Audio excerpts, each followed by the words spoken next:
So it looks like Sony and PlayStation will be delaying the PlayStation 6 from 2027 all the way to 2029, and there is no other reason for this other than the fact that they are scared of competing with the Nintendo Switch 2. And for really good reason. I mean, all you have to do is look at what the Nintendo Switch 2 is doing to the PlayStation 5. The PlayStation 5 has been taking a big hit in sales, not only just for the hardware itself, but even just for their video games. For example, in the UK, where they normally dominate, we're seeing way more games being sold over there for the Nintendo Switch than for PlayStation 5. And we're actually seeing way more first-party Nintendo games being sold over there than games that are first-party games for PlayStation. I think they only had like 3 games in the top 40, whereas Nintendo had way more than that. As a matter of fact, Nintendo had about, I want to say they had 3 first-party games in the top 5. In the top 5 in the UK, and that was for the last week of December. Another region that's been reporting PlayStation sales going down and taking a big hit recently was actually France. So in France, the sales for both PlayStation and Xbox have been going down, and a lot of it has to do with the fact that the Nintendo Switch 2 is rising in popularity over there. So France is another one. Then of course you got Japan, right? In Japan, Nintendo has always, for the most part, dominated PlayStation, except for maybe during the Nintendo Wii U era. But they're absolutely destroying PlayStation 5 right now. As a matter of fact, even just the original 8-year-old console, the original Nintendo Switch, is still dominating the PlayStation 5, outselling it by like tens of thousands of units. And this is after PlayStation 5 had got a big discount over there in Japan, a permanent price cut just for that region alone, because they want to compete with Nintendo, but they're still unable to do it. And then we look at what happened this past November, where PlayStation, even though they had a huge discount, they were the only ones with the holiday discount. They were the only ones for Black Friday that had $100 off of their console. They had a whole bunch of other big deals for their video games, and yet they were still down 40% from last November. That's not a victory at all. That's pretty bad. That they were getting beat by Nintendo so badly, they had to put a huge discount on their PlayStation 5 in order to make it sell more, but yet they were still down 40% year over year. Now, the excuse that PlayStation is making for delaying the PlayStation 6 is the fact that the cost of RAM is going up. And while that is a very valid excuse and whatnot, that's totally valid. The only problem is with that is the fact that it was only like 2 or 3 weeks ago that they were talking about the PlayStation 6 being released in 2027. They were talking about how it's going to be a hybrid console, just like the Nintendo Switch. So they were talking it up pretty big.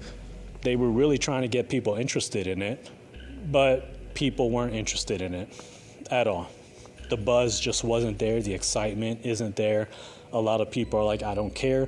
You didn't really do much with the PlayStation 5, so I just don't really care. I don't think I'm going to buy that thing.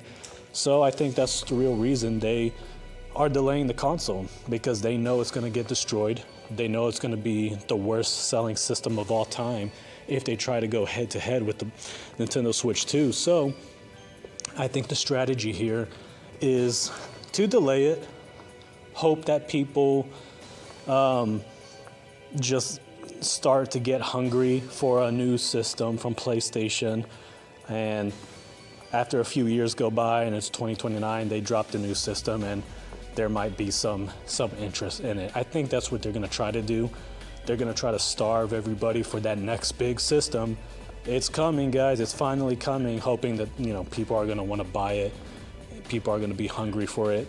I don't think that's going to work. I think the Nintendo Switch 2 is going to destroy them regardless, and all they're doing is prolonging their inevitable demise at this point. So they either do that, or they basically just drop the system in 2027 and risk, it becoming one of the worst selling systems of all time. And dropping in 2027, that's also going to hurt the PlayStation 5 probably as well. So the PlayStation 5 is already getting destroyed by the Nintendo Switch 2, still getting destroyed by the regular Nintendo Switch. You guys have to understand, just because this next PlayStation console will be a hybrid doesn't really matter at this point. And here's the thing, it has to be more powerful than the current Nintendo Switch 2 in order for it to compete, right? So yeah, the cost of RAM going up, that's definitely going to really backfire. That's really going to hurt them. But apparently, there's been some rumors and talks that it won't be that much more powerful, or it'll be on the same level as the PS5. Well, you know what? The Switch 2 is already arguably way more powerful and way better than the PS5. It doesn't matter what specs are inside of it. All that matters is whether it's fully optimized or not, and whether the games run very well. And we're seeing games look way better, run way better on the Nintendo Switch 2 than they do on the PlayStation 5 Pro. That is a fact. We have been seeing so many different images online. We've been seeing, side-by-side comparisons, actual video, actual gameplay footage of both of them side by side. And guess what? We have seen many times the Switch 2 outperforming the PlayStation 5 Pro. That's actually pretty embarrassing. And so now PlayStation no longer has that one little edge of just being more powerful. And that's going to be a really big deal, because guess what? The regular Nintendo Switch still kicked the PlayStation 4's ass despite being less powerful. And it continues to destroy the PlayStation 5 despite being even less powerful than that console.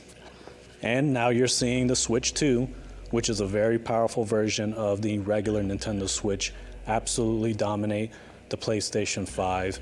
It's starting to hurt its sales. It's starting to beat it in regions where normally the PlayStation 5 dominates. And so it makes sense for them to just delay the PlayStation 6, because they're too scared. They think it's just going to blow up in their face if they try to drop that thing in 2027. If they try competing with the Nintendo Switch 2 now, they're going to have one of the worst launches in the history of video game console launches ever. So really, their smartest strategy, even though it's not that much better, is to just delay the inevitable. Let 2 or 3 years go by while they pump out a few lame, mediocre games for the PlayStation 5, and then say, all right, I think you guys are ready for the next console now, huh? And then drop their, PlayStation 6 and hope that it sells at least 10 million units, if even that. But they know damn well that, they've pretty much lost the console wars to Nintendo. They've pretty much lost to Nintendo, period, when it comes to not just the consoles selling, but also even just the software, the video games.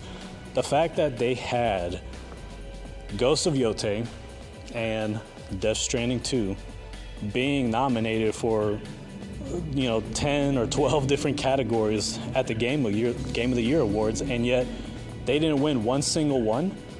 That kind of tells you that there's a lot of people who voted don't give a shit about any of their video games. Their games are trash. Nobody really cares about Ghost of Yotei. Nobody really cares about Death Stranding 2. That's a fact. But you know who did win? Nintendo.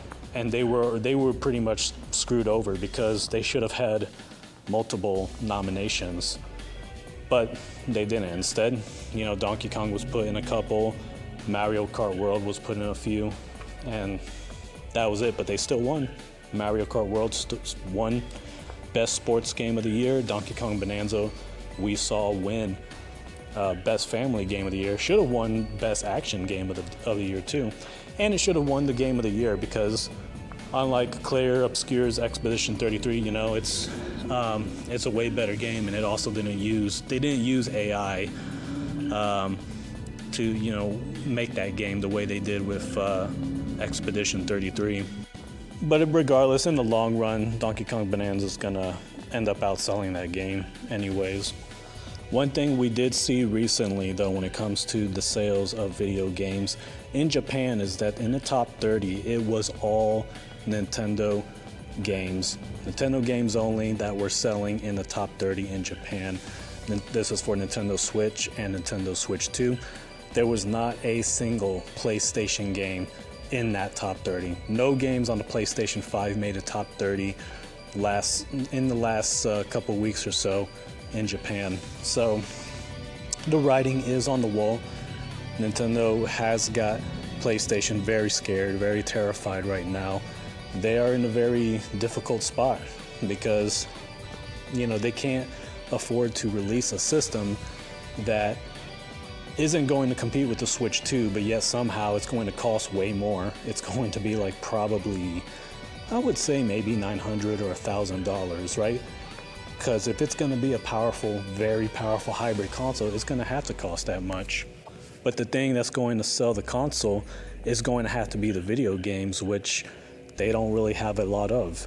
And a lot of stupid casuals who bought the PlayStation 5 are experiencing that buyer's remorse. A lot of idiots just bought it because it's the PS5. It's like Nike or whatever. You have to get one, right? But so many people are now realizing that that was a very stupid investment because there's not a whole lot of games to play on it. And I see it every day.